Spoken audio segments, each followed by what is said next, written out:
Зиёвиддин Мирзоев наққош ва рассом аст. ин марди ҳунар мусаввараҳоро бо истифода аз хаспояҳои гандум омода мекунад. 35 سال من تماما ترک کرده بودم رسومیه. بار اول به سبب سیاست‌های خردمندانه پیش گرفته جناب عالی محترم پرزیدنت سایس امام رحمان که اعلام داشتند که رشد سیاحی و هنرهای مردمی همین چیز به من سبب شد. همین چیز به من یک امید بخشید که من با لازم دانستم که از نو قلم به دست گیرم و نهایتاً سر کردم به همین کار.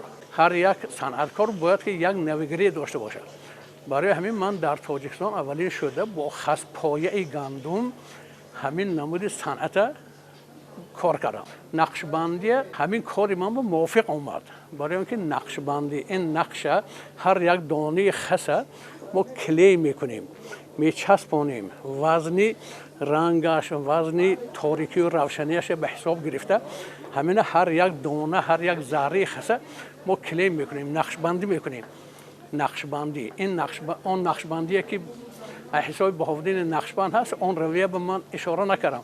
من رویه خودم که نقشبندی با خسی گندم از همین کاهی که فقط تنها برای خوراک چارو استفاده می‌بریم.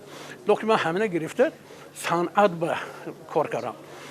یک صنعتی حکاکی نقشبندی با خسی گندم من همینه برقرار کردم.